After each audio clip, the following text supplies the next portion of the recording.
உறவுகளே, நம்ம வீடியோவில் என்ன பார்க்க போகிறோன்னா, நான் வந்து எங்கள் வீட்டில் மாடி வீடுங்க. மாடி வீட்டில் வந்து செடி வச்சு வளர்த்துட்டு வரேன். அதில் வந்து நான் சங்குப்பூ செடி வச்சு வளர்த்துட்டு வந்துட்டுருக்கேன்.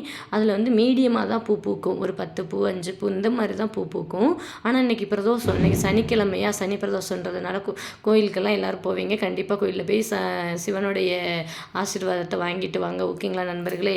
இதில் பார்த்திங்கன்னா இவ்வளோ பூ, எனக்கே ஆச்சரியம். ஏகப்பட்ட பூ காலையில் கொஞ்சம் பறித்து சாமிக்கு வச்சாச்சு. அது போக இன்னும் இவ்வளோ பூ இருக்குது. இதை வந்து நான் சிவன் கோயிலுக்கு பிரதோஷத்துக்கு கொண்டுட்டு போகலான்னு செடியிலேயே விட்டு வச்சுருக்கேன். ஏன்னா அதை பறிச்சிட்டோன்னு சொன்னால் அது டக்குன்னு வாடி போயிடும். அந்த டைமுக்கு பறித்து கொண்டு போய்க்கலாம் அப்படின்னு சொல்லிட்டு நான் செடியில் விட்டு வச்சுருக்கேன். இன்றைக்கி நிறைய பூத்து குலுங்கி இருக்குது நண்பர்களே. நீங்கள் எப்படி இருக்குன்னு பார்த்துட்டு கமெண்ட்டில் சொல்லுங்கள். ஓகே, தேங்க்யூ ஃபார் வாட்சிங் நண்பர்களே. அனைவருக்கும் தீபாவளி வாழ்த்துக்கள். கமெண்ட்டில் சொல்லுங்கள் எப்படி இருக்குன்னு சொல்லிட்டு. நீங்களும் இந்த மாதிரி செடியை வளர்த்து பயன்பெறுங்க. கோயிலுக்கு கொண்டுட்டு போய் வைக்கலாம், வீட்டில் சாமி படங்களுக்கு வைக்கலாம்.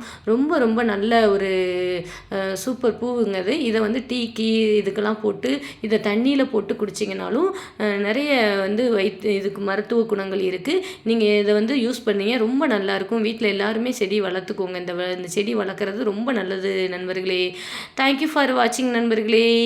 அனைவருக்கும் தீபாவளி வாழ்த்துக்கள் நண்பர்களே.